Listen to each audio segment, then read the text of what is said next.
Bien, Álvaro, yo quiero preguntarte cómo puede leerse desde ya, cómo podría ser la relación entre Trump y el presidente Petro. Bueno, el tema es que las relaciones internacionales, si bien es cierto, la mayor afinidad y empatía que puede haber entre los jefes de Estado es un factor importante. El factor determinante son los intereses de los países, de los estados. Y esto normalmente lo definen políticas de largo alcance y alianzas estratégicas como la que tiene, por ejemplo, Estados Unidos con Israel o con los países europeos. Entonces, eh, es cierto que una mayor empatía y afinidad ideológica facilita ese diálogo. El hecho de que pues, Trump sea un candidato de derecha y Petro un presidente pues, de centro izquierda, eso pues, podría afectar las relaciones, pero no comprometería los acuerdos que trascienden las diferencias entre los gobernantes, digamos, en este caso. No obstante, ahí hay unos temas que sí pueden ser preocupantes, por ejemplo, en materia de la migración, que se ha vuelto un problema complejo, dado que el Darién se volvió un paso obligado para los migrantes, no solo los colombianos, sino muchos de América Latina y de otros países. Y esto también se puede ver agravado por otro factor que puede ser crítico, que es la situación de Venezuela. Evidentemente, Trump es posible que asuma una posición mucho más radical y a Colombia le tocaría escoger, asumir una posición mucho más clara como la que ha asumido Brasil frente al gobierno de Maduro, quien quedó en presentar las actas, nunca lo ha hecho y mira que en la reunión con los BRICS, Brasil impidió el acceso de Venezuela al grupo de los BRICS precisamente por no cumplir con ese estándar democrático.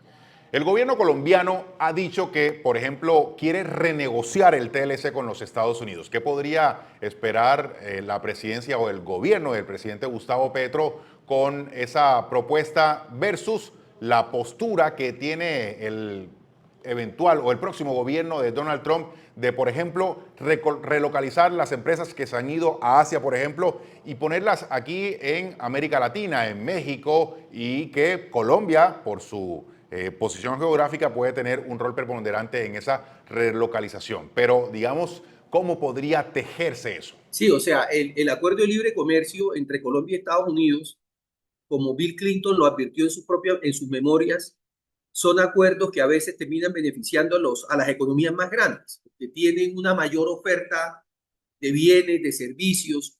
Y en el caso de Colombia, lo paradójico fue que siendo un país con un desarrollo industrial no muy avanzado ni diversificado, pero con un sector agrícola bastante competitivo, ese sector no se ha podido desarrollar. Al contrario, Colombia importa masivamente alimentos, tanto de la Unión Europea como de otros países, incluyendo los Estados Unidos. Buena parte del maíz que se consume en Colombia es importado a los Estados Unidos.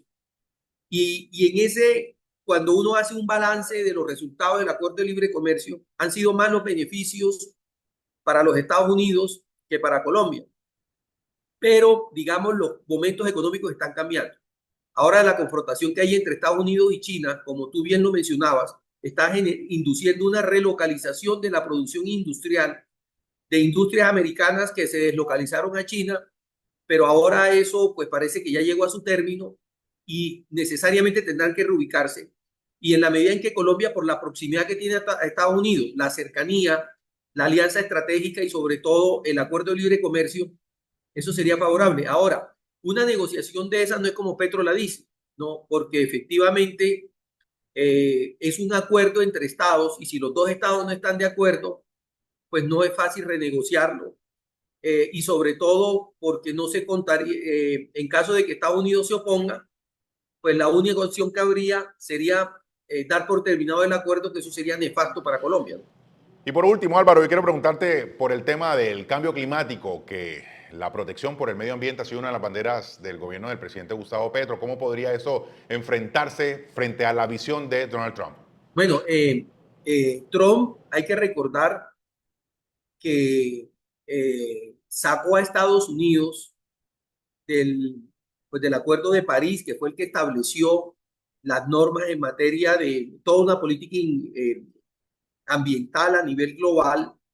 El principal socio, lógicamente, es Estados Unidos.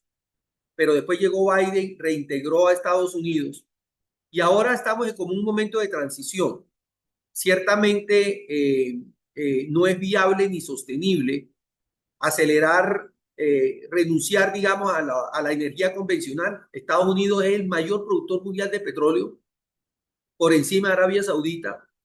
Eso lo han logrado gracias al fracking y Estados Unidos pues tiene que hacer una transición energética, pero eso le puede tomar 15, 20 años y que es lo que Petro ha querido acelerar en Colombia, ¿no? Diciendo de que pues iba a frenar todos los procesos de exploración petrolera hacia el futuro y que finalmente había que generar una economía energética sostenible, pero dada la limitación de recursos y los ingresos que le genera a Colombia el petróleo, el gas y el carbón, pues esto terminaría quebrando la economía nacional. Lo que creo es que de cierta manera, pues Estados Unidos seguramente va a moderar sus posiciones, no va a ser la misma del primer gobierno. Y esencialmente, pues Colombia es un país que es, por su ubicación y los niveles, digamos, de desarrollo que ha tenido la industria, el sector energético colombiano, el 75% de la generación nuestra es hidroeléctrica, pero igualmente la posibilidad de generar también una producción de petróleo que pueda lograr acceder al mercado de Estados Unidos. Sí, sí, cosa similar a la que ha sucedido con otros países latinoamericanos, esencialmente México, Brasil, Colombia, ahora Guyana, que encontró grandes reservas. La situación de Venezuela es distinta, ¿no? Por la confrontación que hay contra el régimen de Venezuela. Entonces, yo diría que este segundo gobierno de Trump va a ser más moderado en el tema de la canasta, del cambio de la canasta energética. Seguramente se hará, pero de una manera progresiva. Y ahí se podría construir un entendimiento con Colombia en el entendido de que este gobierno de Petro se acaba en 18 meses, ¿no? Entonces, los gobiernos cuando tienen agendas como estas, entienden que esto debe trascender los gobiernos y muy seguramente el próximo gobierno colombiano celebrará los acuerdos que sean necesarios para generar, digamos, un modelo de desarrollo que sea compatible con este cambio de la canasta energética sin comprometer las fuentes de aprovisionamiento que son tan importantes para Estados Unidos como para nosotros. Álvaro, muchas gracias, muy gentil.